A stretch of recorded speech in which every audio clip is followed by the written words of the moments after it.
Okay, I think we're going to get started. We've had the start signal.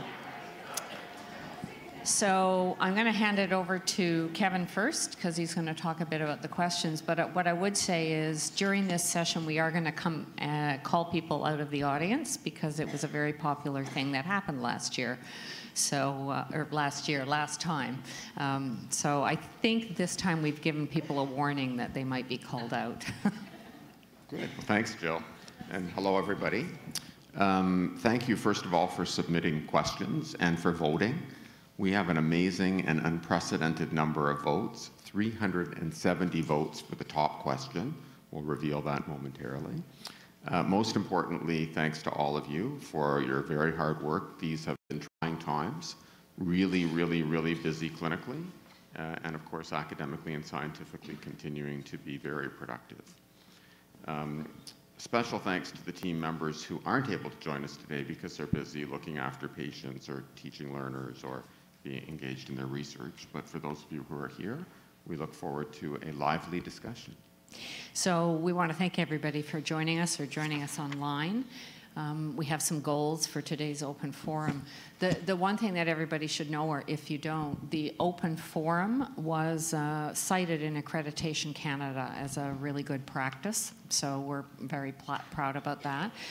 Ingrid's just telling me that I have to refer to how you get to Slido today. So, and she's looking at me as if I don't know what I'm talking about. You advance. Ingrid has just wrested the clicker away. I told you I was just another pretty face. I think today's topic is really about the people in the organization and how we're working to support the team. And I think some of the questions that we received are tough, and it's going to be a tough conversation, or tough things will be said. So now Ingrid's going to click the clicker. But first, we're going to ask Sasha to come up because we want a 1-minute wellness exercise. So please take part in what Sasha is going to lead us through. Sasha, over to you to make us more well. Thanks, Kevin. I'm a little more nervous than I thought I'd be up here. I don't usually speak in front of more than who can fit in my cubicle. As Kevin said, my name is Sasha Howell. Many of you know me as Brad Waters' executive assistant, but I'm also here today as a proud UHN Wellness Ambassador.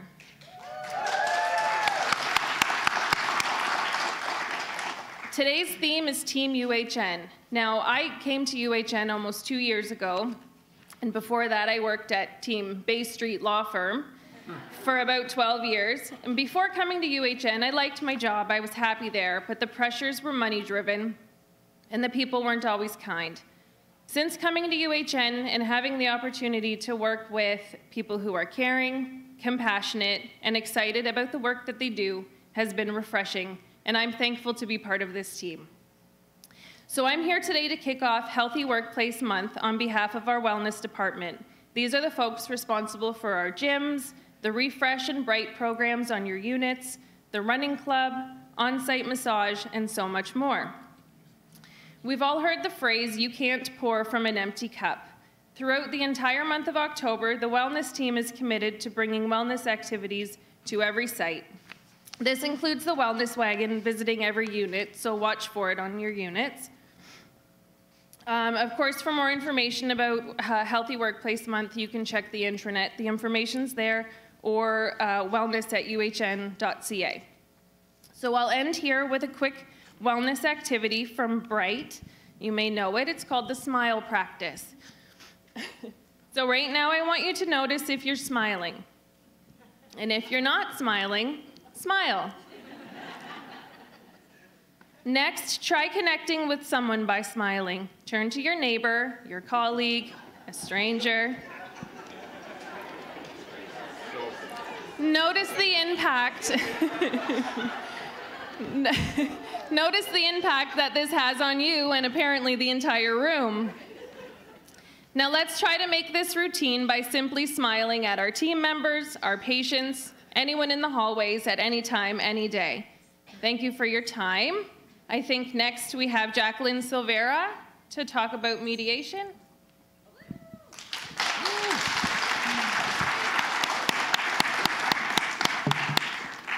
Hello, everyone. How are you? Okay, most of you know me as Jackie, all right? Jacqueline Silvera. I'm going to be reading because I easily go off script. Unfortunately, Diana Von Appen couldn't be with us today as she's out of town. Now, my voice is going to get a little bit more somber because we're talking about mediation. So at UHN, a part of our work is running mediation sessions for members of Team UHN, especially helping those resolve conflict. Conflict is natural. It always occurs. The most important thing is, like any organization, mediation sessions help people move forward, come together. Now, what I'm always asked very, very frequently is, do I find the work draining? Yes, but I also find it energizing. What it does is it brings people together. It finds ways to move from the impulses that take place. I don't think it's a bad thing to say that we need mediation. What I do say is it takes quite a bit of time to get to where we all need to go, which is a place where we can find humanity, compassion, and sameness. Now, at the end of the day, we're all here for the same reasons, and that is for the patients and families. So I'm sure many of you have had family members that were patients. Some of you have been patients here, so you understand what that means. Now, in our work, we don't often get to share the success stories, all right? You'll see me running down the halls, or Diana V running down the halls, sometimes a grim look, and we have to practice smiling a little bit more often. But at the end of the day, we're here. Now, what I want to do is to bring a little bit of reality to the situation and share a story, all right? So are you ready? Okay. So there was a situation in one of our departments, and I am going to change some of the details because we don't want to embarrass or breach any person's confidentiality. So this may sound a little familiar. I'm promising it's not about you. So this is the story. In one of our interdisciplinary teams, in one of our departments, for several years, staff have been raising concerns. Concerns that left them feeling not valued, not cared for. The actual examples of the behaviors included yelling matches, refusing to communicate with each other, nasty, nasty, awful, horrible, that is not in here, insensitive comments. So it was a dire situation that had been taking place, if I'm honest with you, about 7.5 years. Staff repeatedly talked to management about it, raised concerns, asked for help, and staff were told there were no real issues. Staff were torn between the commitment to patient care, it's a small group, and feeling let down because no one cared. Many considered leaving. Things deteriorated, and there was an explosive incident that took place between a staff person and 3 other staff persons where the individual, let's say who was the brunt of the issue, heard hurtful, cruel comments being made about them. I think the best way to state it, the comments lacked human decency. Things continued to deteriorate. It just continued. The last straw, as I mentioned, was when that staff person heard those comments about them. They came to human resources. We looked at it. Now, I'm going to pause for a minute and say something that I don't know if we say often enough, and that is, it takes real courage to come forward and raise one of these concerns. Over the years at UHN, we've seen the pendulum shift where individuals did this anonymously, which is never the best way to go. They would find other people to speak for them. But this individual came forward. Now what I want to share is what happened after that. And that is, we conducted an investigation. It's grueling work. And the thing that I want to say to many of you, and especially those of you that aren't with us, there's sometimes this idea that human resources is so aligned to management that your true, real concerns are not understood. Now, if any of you know me, you know that is not the case. And I speak for Diana V also. So we conducted an investigation, and the results of the investigation found numerous issues: ageism, bullying, incivility, ineffective leadership, lack of role clarity, microaggressions, and racism. It was occurring, it was real, people were experiencing it. Fortunately, we have our arsenal, and once the investigation was conducted, senior leadership was briefed, were told what was taking place, identified who breached that policy, and provided recommendations. We met face-to-face with the person who complained and let them know that the situation had taken place, that the individual was validated. And the next part of this process is there were individuals who received corrective action, including leadership. Now, I'm often asked what corrective action looks like, and due to privacy, we cannot always tell you exactly what takes place. So here goes the trust that we have to have as an organization and maturity. So corrective action was taken place. There were serious consequences for leadership, and we moved forward from there.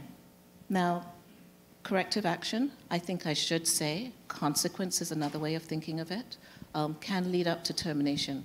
Sounding a little bit like a downer here, but it is true. Moving forward with a group now, you should be all thinking, well, what happened to those individuals? We're monitoring the group on a quarterly basis. Sometimes we check in with the individuals just to see how they are doing. And one of the things I often say is, many of you will see me stopping in the hallways giving someone a hug. You may not realize that that's an individual that's come forward with an issue and feels so isolated, marginalized, and demeaned from the experience they've had. Diana, probably more hugs than me, and we carry barrels of Kleenex around with us. We began the healing process after this investigation to ensure staff recovery. And we provided assistance such as wellness, coaching, counseling, etc.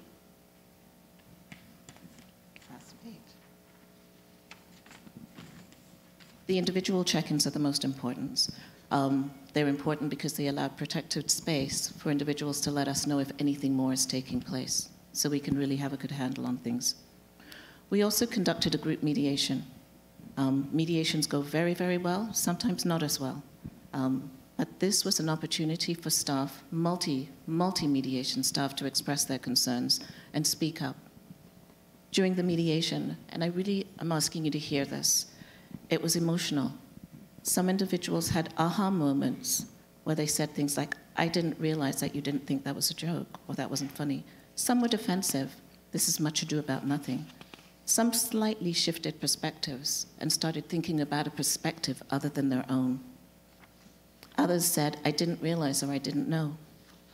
But at the light at the end of the tunnel in this is that staff, and this is as of last week, current, are optimistically and cautious. They're optimistic and cautious.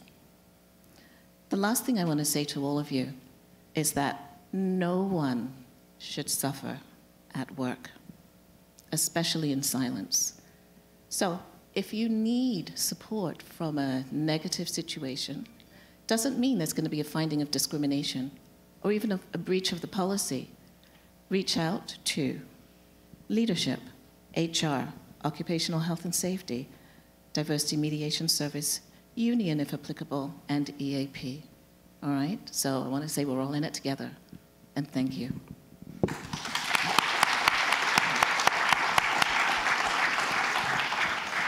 Thank you very much, Jacqueline. Very important message, and one we want to reinforce more and more and more. We know the people who we are privileged to work with here have choices about where they work. We also know that we really do want this to be a fun place to work. It's hard work, but much of what will make that happen is exactly what you've discussed. So thank you. I know this topic is high on people's mind by thought exchange, so I have a feeling we're going to talk about this a bit more in the questions. Does Ingrid, oh, you already changed my slide. Thank you, Ingrid. So we've learned a lot from our first thought exchange event, and it reinforces what you've told us in the engagement survey. Good to have inter-rater reliability.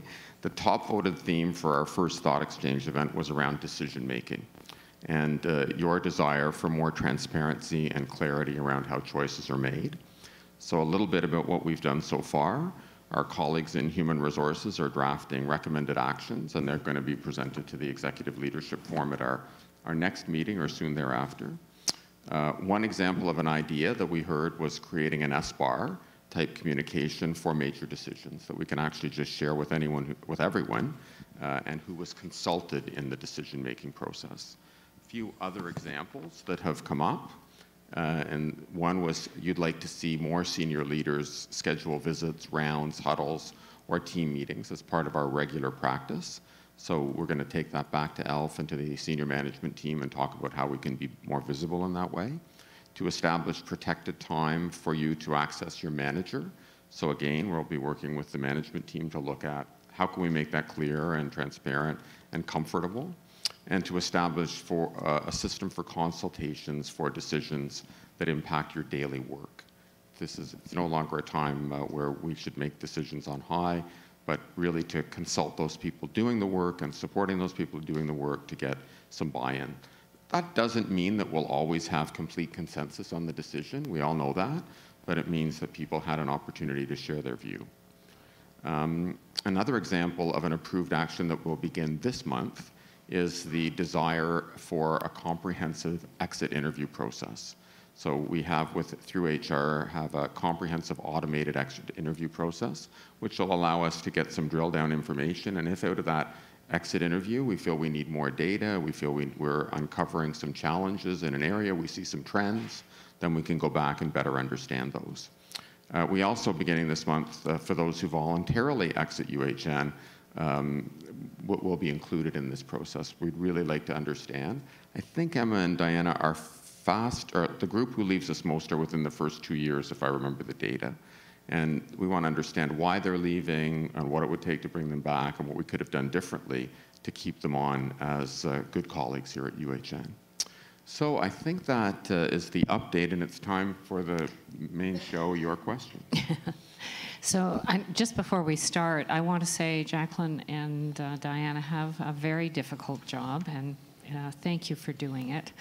I think you can't change what you don't know about, and one person's view of a situation may be very different from the person on the other side. So we have to understand every part of a discussion and then come to a conclusion. The other thing I want to say to Sasha is that we often, when we're coaching people to do media interviews, we talk about if you smile when you're on the phone, you get a whole different sort of sound in your voice. So if you're ever speaking to people on the phone and it's a tough interview, just smile and it changes the whole tone of your voice. I'm going to remember that. Yeah, okay. Okay, so I'm going to go to the first question. Why does UHN pay internal employees less than the minimum job rate when they are transferred to a new job? Seems unethical that an external person will get a higher rate right away and that internal staff are working at a job at a discount for a number of months. And for this question, I'm going to invite Emma and Diana. Emma and Diana. We'll share. You go ahead. You start off. But come and sit up here because they can't see you on. There's only one. One of you can stand. Okay, sure. I'll start out. Hi, I'm Diana Elder of the Emma and Diana. So first of all, I guess what I'd like to say is that the majority of individuals who move into positions at UHN fall within the salary range. There are some situations where individuals are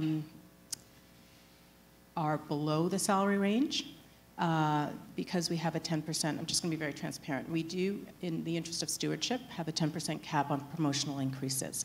So the minimum that somebody would get to move to a new position if would be 10%. If it's a greater increase than that, then we put a plan in place where over the next 6 months to a year, we bring that individual in a staged fashion into the salary range. At this point, we took a look because we'd seen this question on Slido, and we know that we have 0.001% of our population is actually not at the minimum of the range. Want to add? Yeah, just a little bit. So I think sometimes we forget that when we bring people from outside, we're not bringing them particularly right out of school. We are bringing them from existing positions where they have earned some skills and they have experience and they have qualifications. If they come from hospital sector, they usually are on a step because most hospitals do not have ranges, they have steps. And when we attract them or try to attract them to come to UHN, we're not starting from ground zero. We're starting from where they are today. We are not able to attract people for less than they're earning today. So if they are on a step based on their qualifications and experience in another organization, that is where we start from. We often bring them at the same as a lateral move for the same. Some people come here for the same amount of money that they're earning today because they want to come to UHN. And sometimes, in order to attract them, we have to give them a little more. Just like you and I would not go somewhere else for less, most people are not going to come to us for less. The increase that we give them is also capped, most of the time, no more than 10%.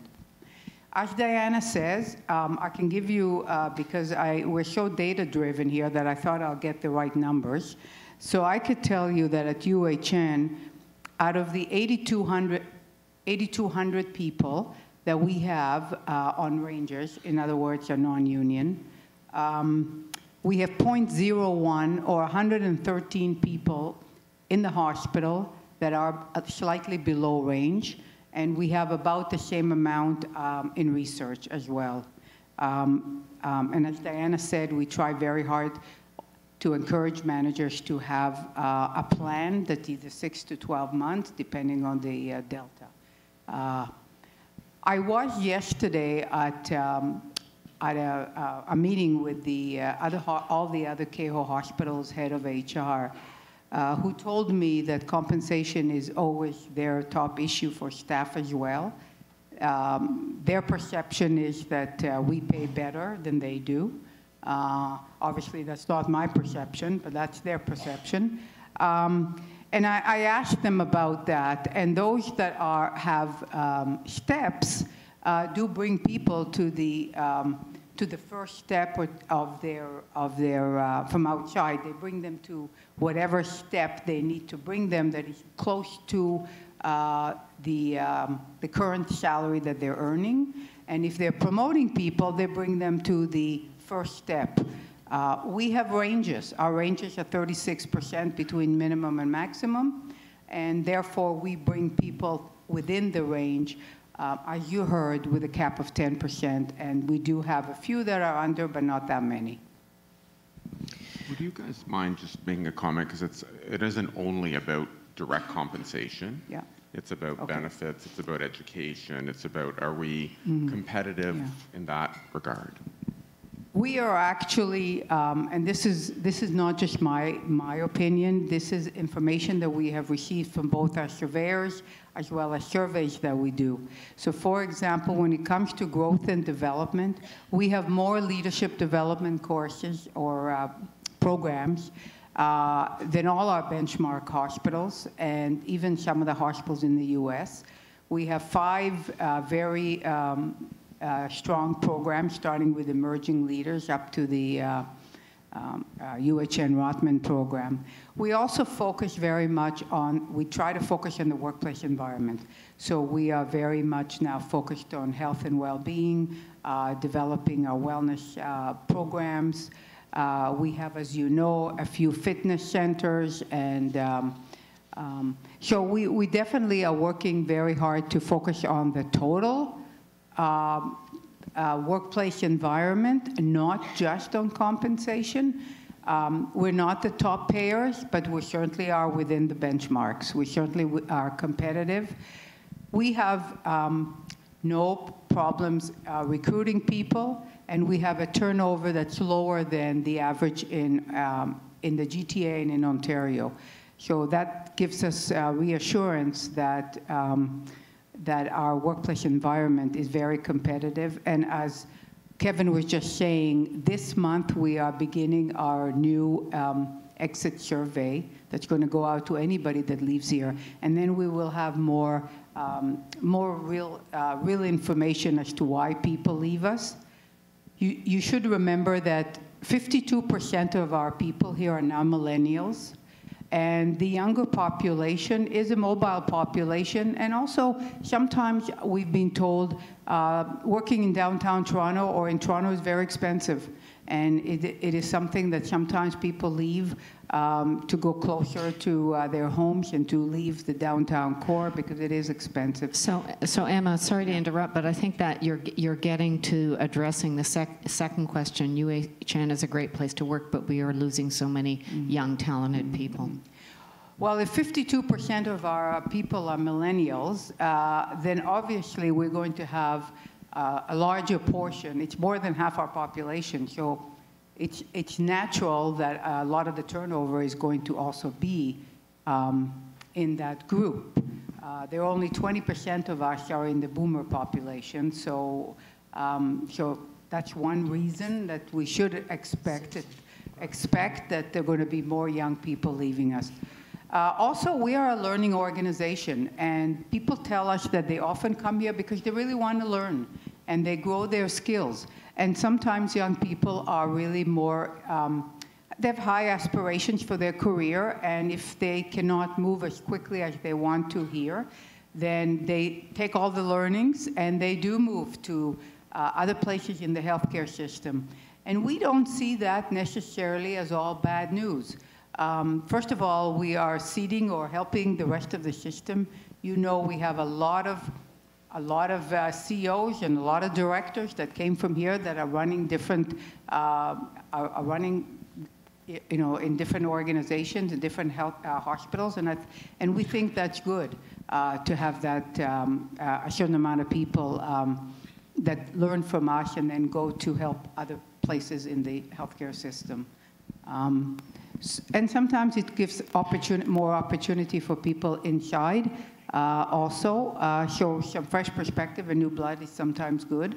Not always, but sometimes it's okay. So I don't think we should look at all turnover as being bad turnover or something that we should have done differently I think Kevin wants to jump in here. I'll just make two quick comments. One, so 292 of our colleagues voted for this one. And I suspect you 292 plus others have some ideas about this one. And we'd love to hear what they are. So we have some great plans, we have some good development programs, but if you, particularly those of you who are young leaders, can we hear from you what would make it easier, more attractive, better to stay here?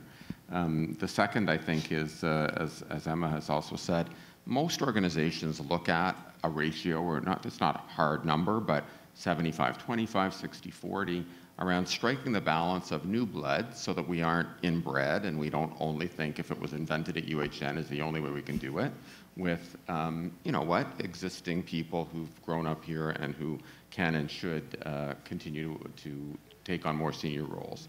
So I think that's the other piece. We do want to strike that balance of some new ideas and people from outside, as well as career advancement from inside. So I'm going to move to the next question, which 282 people wanted to talk about, which is food. A healthier world. Yeah, you guys can sit down. You can go have something to eat now. A healthier world. When will UHN launch a nutrition program for employees offering healthier and possibly subsidized food options on campus? How can we lead by example when the most accessible items to us and patients and families are donuts and burgers? And for this, I'm going to ask Susan Grove to come forward.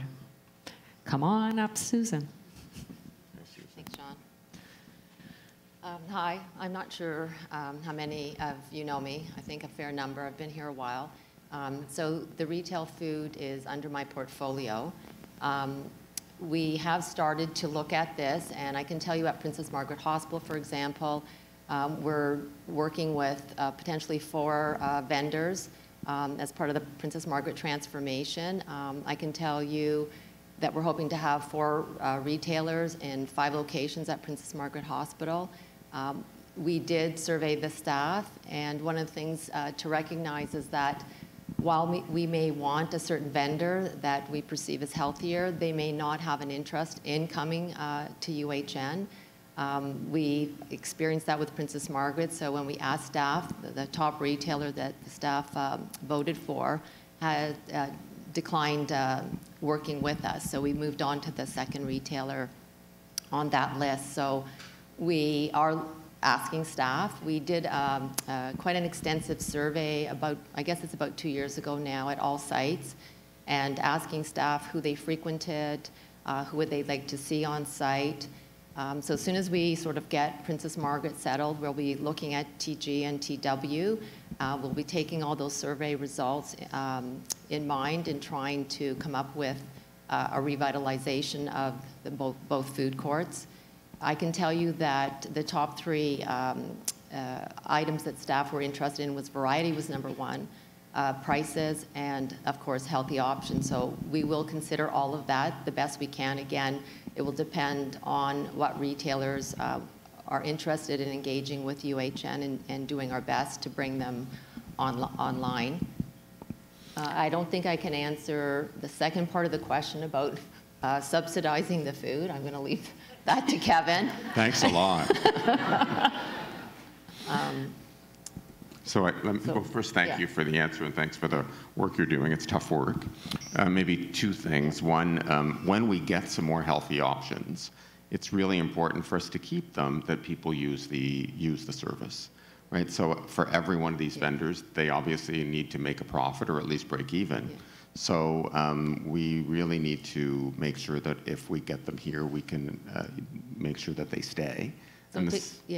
So to Kevin's point, it might be good to understand that most of these franchises actually go get a bank loan, and they have to present a business case to the bank of how they're going to repay that loan. And so it's important for them that they get those sales because their business case is predicated on those sales. So to your point, Kevin, it's important that we utilize that. Otherwise, they will close up and leave the organization. I think the other piece is, what you all know it, you use it at home, it's a digital world, right? And increasingly, I suspect many of you do and will use.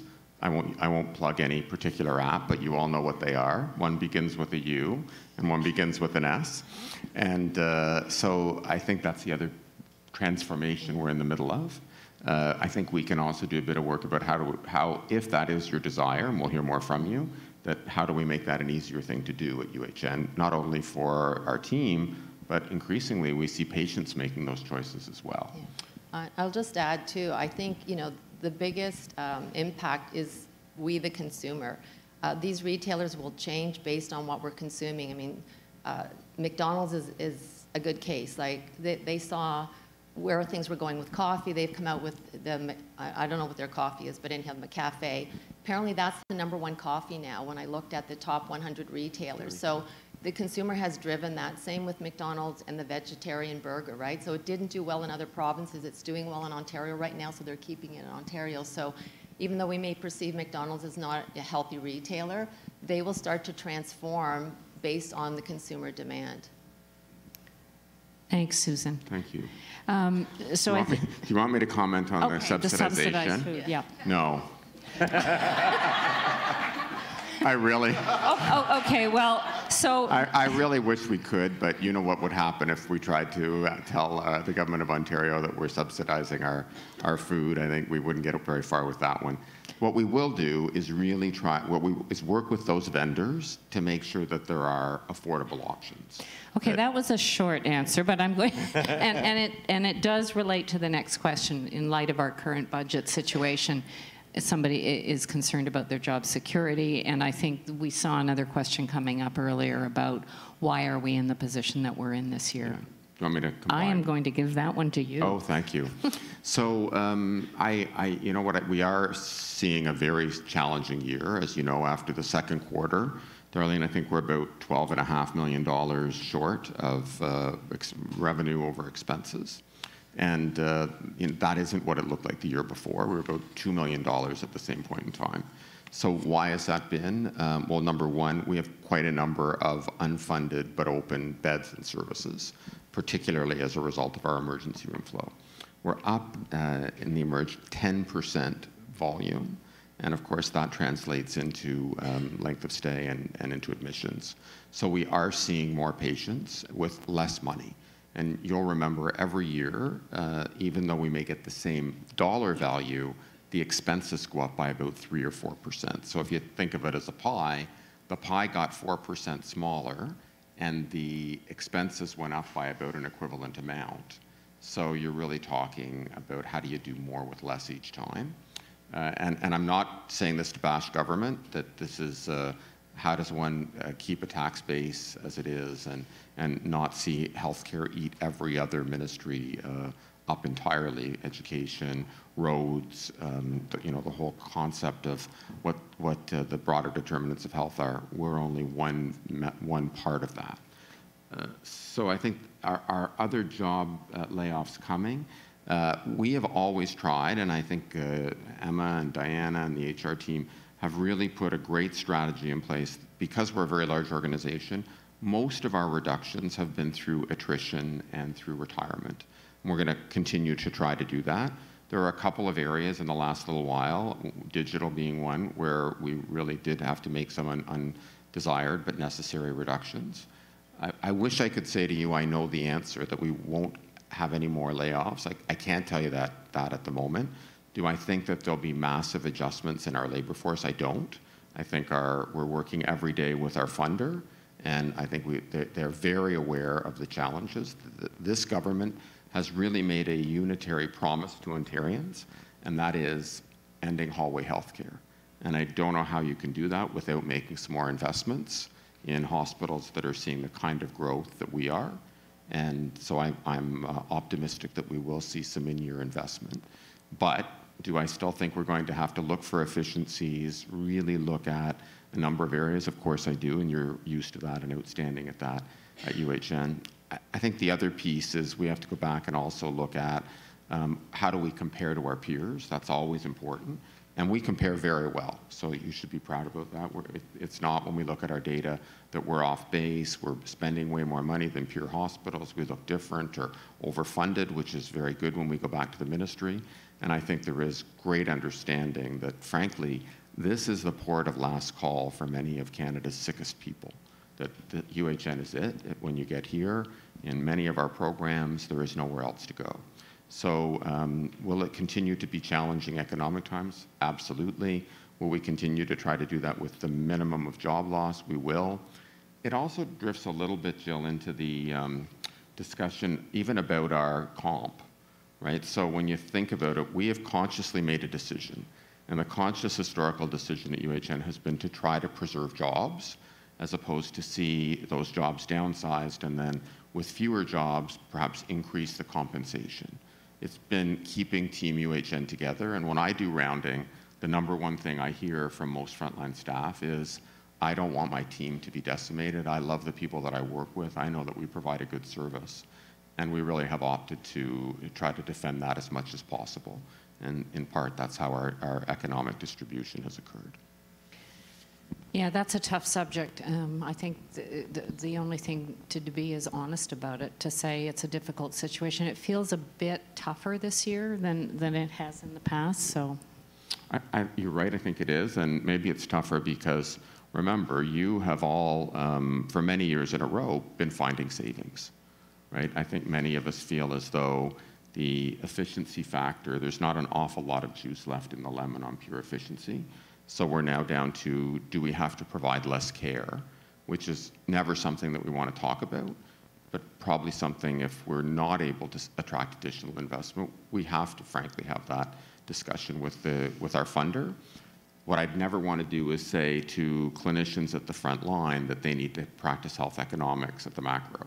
So that's our job, to go back and say, if you can't adequately fund us, and if we have to reduce further bed numbers or limit access, you do appreciate what that will mean to volumes, and then working with our clinical teams, understand how that'll be translated to patients and referrals. I'm going to move on to the next question and ask Jackie to come back.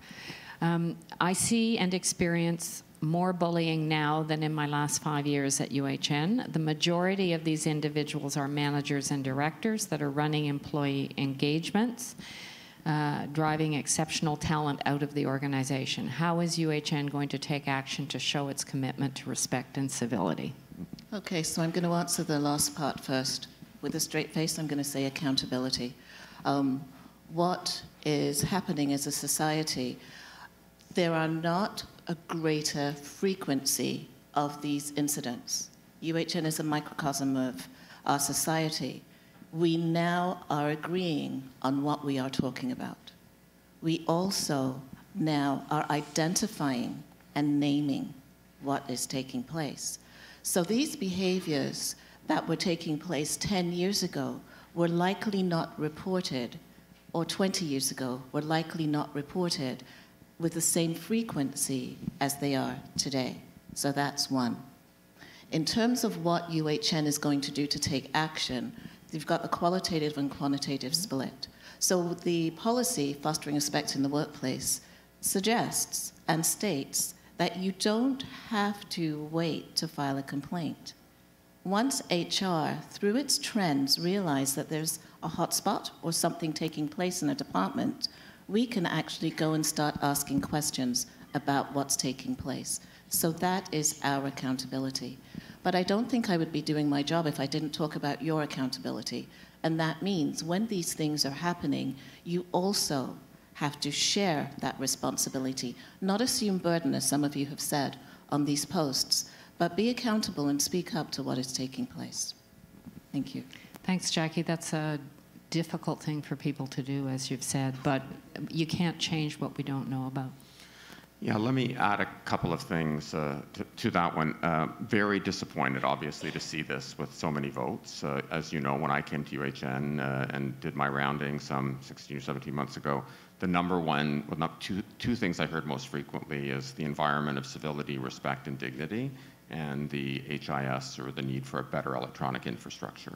So I think if this is a perception of people with something we want to be more, continue to be attentive to. And I really want to recognize Jacqueline and Diana Appen, I believe, is that correct? Who both play a big, big role in this.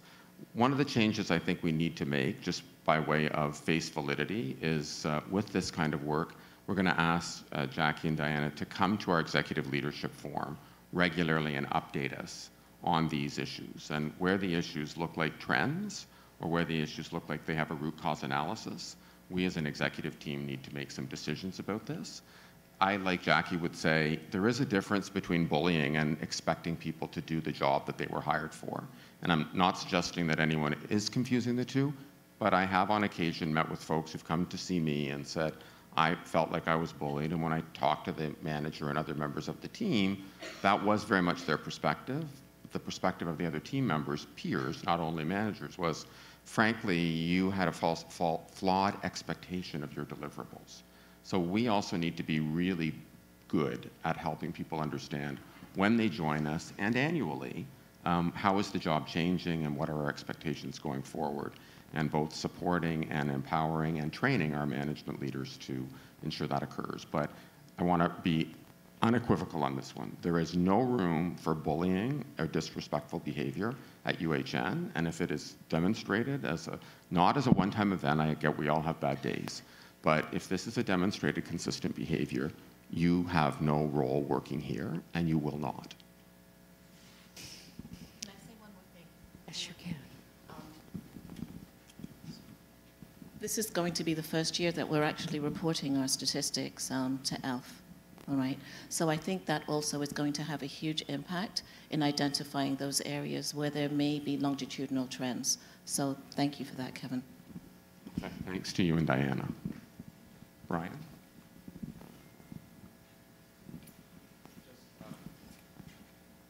Very quickly, I wanted to add an important Sorry? I'm over here. They can Yes. hear you, but they can't see you. So I wanted to add a very quick nuance to this important discussion.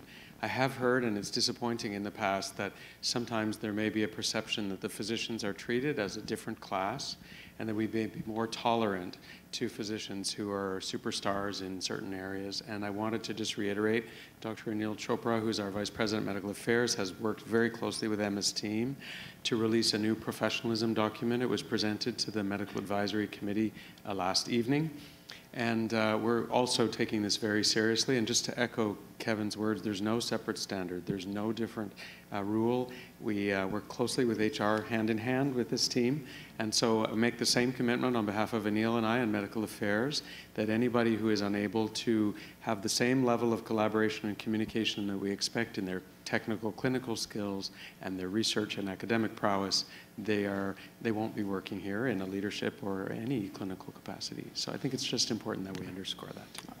Thanks for that, Brian, because I think we all recognize collegiality is a key part of competence for all of us. I think the other piece of this one is, it ties into the compensation discussion. We don't have that many levers, frankly, in a highly unionized environment with very constrained economic situation. But one of the ways that we will keep the brightest and the best at UHN is for it to be fun to come to work and to be part of a valued, collegial, fun-loving team. And if that's not occurring for you, we want to hear about that. So I'm going to actually ask Diana or Emma to come, because there are two questions. One is about destigmatizing mental health and how we look at that from an HR perspective in terms of somebody has a mental health issue, needs a bit of time, so can we talk about that? The other one is around pay bands and why we don't publish, or should we publish, and so I'm going to, they're looking at each other, they're deciding. Emma's coming up on mental health. Okay. And I listen to what Diana says. Good move. So about mental health, I will say that to date, most of what we did was done through occupational health and safety, particularly when employees actually self-identified issues. However, we have now included it as a critical dimension in our wellness framework and a key priority for us to focus on in 2020. We have a multidisciplinary team that's going to be driving various elements of our framework. We're going to have a number of experts in the area of mental health assist us, and we're going to definitely have an awareness campaign as well as other support systems. But we are going to work on it with a multidisciplinary team, and it is a priority and a goal that we have established for 2020. So that's all I can say for now. More to come. So Emma, just before you go, the specific question is, can I call in for a mental health day off, just like I can call in for a chemotherapy day off? You know, you can call in for any kind of illness, so long as you go through occupational health. They have processes and protocols, and it would be very similar to being sick through because of chemotherapy or any other illness. Yeah. Let us also ask, just before Diana takes the second part, Barry is doing a lot of work with Emma on physician burnout and clinician burnout. So maybe, Barry, you want to add anything to this? Good idea. Then the pay bands. Thanks very much. So I thought it's a good opportunity to actually comment on an initiative that we undertook under Brian and Emma's guidance, Leanna Graham and myself, to actually look in the Petermont Cardiac Center at burnout and what drives burnout. And the reason we became interested in this is a mental health issue, and we know that if you have an elevated level of burnout, there's a greater risk of making an error when treating a patient.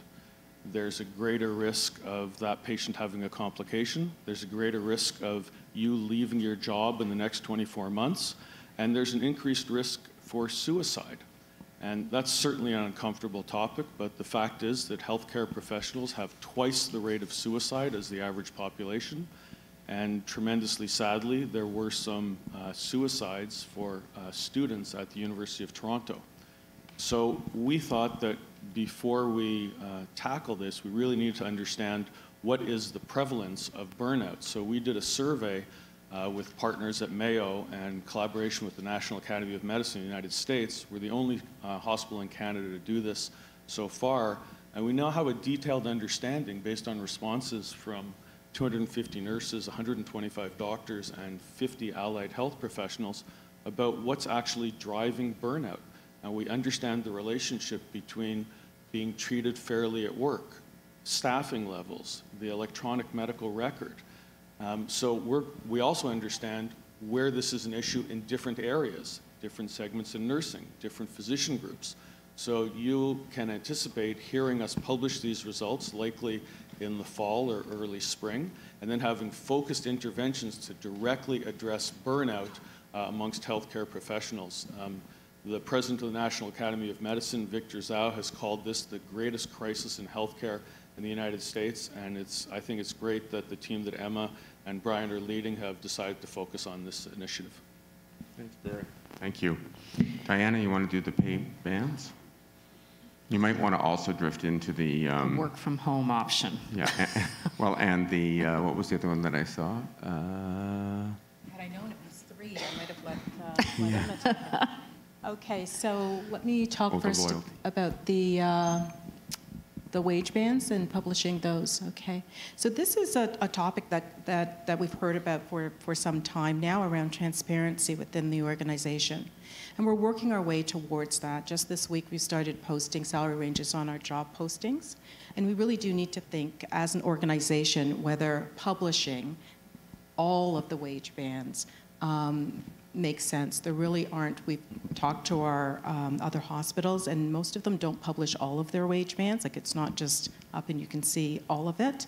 But in terms of actual jobs that are being posted, that has already happened. So we'll be going back and thinking about the other. One myth that I do want to dispel I think is in the question around perhaps different salary ranges for different sites. There is only one salary structure for UHN for non-union jobs, so all like jobs have the same salary structure across sites. There's nothing different. So let me read the one. When the work from home option was rolled out, I made a request to my manager, but I am not given the opportunity. The long daily commute is taking my energy, affecting my health badly. Whatever benefit that is granted from this kind of forum does not reach all of us equally. What are our options? So I think it's fair to recognize that many jobs within this organization may not have the option to work remotely. We have many jobs that are high-touch jobs with our patients, and working remotely just wouldn't work. What we did hear through our employee engagement survey is the need for flexibility within the workplace. Coming out with the working remotely policy was one of our answers to that. It wasn't our expectation that every job within UHN would be able to work remotely from home, but we did want to give that option where it could apply. The next question. I have been with UHN for 10 years, dedicated my time and lived the values. When I see new employees come into the same job as I do, getting paid a better rate, it is disheartening and shows that UHN does not value loyalty. Has UHN thought about a loyalty program other than the regular long service teas? Okay. So with regards to recognition, I think is what this question is about. We do have several programs in place now that actually do recognize loyalty or long service other than the long service teas, which are very well attended, actually. I think people really enjoy those. So in addition to that, we have our 25-year dinner. We have the 25-year alumni reception that also occurs. And that happens every year for all of those individuals with over 25 years of service. What I would like to say is that in terms of recognition, we know that it's really important, but our focus more recently has been on recognizing individuals that are really living the values of the organization and are really providing exceptional care. So last year, I think it was Diana Von Appen, led the rollout of our Living Our Values Award, which was a new award within the organization where folks could vote for individuals who are really modeling our values. And in addition, I think it's either this week, during Wellness Month, we're introducing another recognition program, which is a kind of peer-to-peer recognition, where individuals will be able to recognize their peers for modeling our values. And I think that in future, we really want to encourage recognition. Peer-to-peer recognition, I think, is one of the things that we want to expand on, because leaders can't be everywhere. We really want to encourage everyone to really recognize each other. Thanks, Diana. Okay, so we have we have time for the next couple of questions. So, has UHN, considered opening a staff-only walk-in clinic? Sometimes we get sick and cannot take time off work to visit a doctor. Might be a good idea to have one on site where we can pop into during breaks and lunch. So we have no shortage of doctors at UHN. That's one good thing. But I think probably on this one, the volume, it's one of those volume activities. There are a number of nearby walking clinics, very nearby, like a stone's throw from some of our sites. And there are primary, at the Western, there's a primary care site. So let us take that one back and just see if there's some relationship we could explore. Within our own occupational health and safety group, we also do have capacity for people who are feeling ill at work. So maybe we need to also disseminate that and publish that more frequently. But we'll take this one back. We'll also talk to the Medical Staff Association about it, whether there might be any interest or if the volumes were adequate to do so. So thank you for the suggestion. And the last one we can do, we are all on board with Team UHN, but what is being done to empower and invest in Team UHN, that's part of our strategic plan. There is no funding for us to implement team initiatives. We do activities that improve team culture, but have no money. So we are expected to do the work for free and volunteer our time for the team. It's a hard question to answer without maybe a few specifics. So if I could trouble those of you, 84 folks voted for this one, if you have some examples, love to hear those. But maybe more importantly, I think if you go back to your team leaders and you actually can coalesce around one or two things that the team collectively wants to focus on, and that if there are some modest one-time resources, we'll do our very best to find those. As you know, we're having a tough run with a significant deficit already in the year, but this absolutely is an area we want to invest in. I think the other group who we can approach and talk about for these when they are well aligned with our strategic plan is our amazing foundations. There are a number of generous donors who want to invest in you as their caregiver teams. So again, if you can come within the programs up with one or two of these that would have mass appeal, then let's see if we can find a way to find some one-time money. Yeah, can I just suggest, I mean, we're a very big organization. There's a lot of talent within the organization. There's also the ability to go out and ask others to do something for us. I've been pleasantly surprised in the past around public affairs to find people who are quite willing to come in and speak to us. We certainly do a conference every year at much lower cost with all the U of T teaching hospitals, and people are really very generous with their time. They do recognize this organization as hugely contributing to the health of the society, and we also have some wonderful professors and teachers within the organization. So asking people to do sometimes they'll do it at no cost.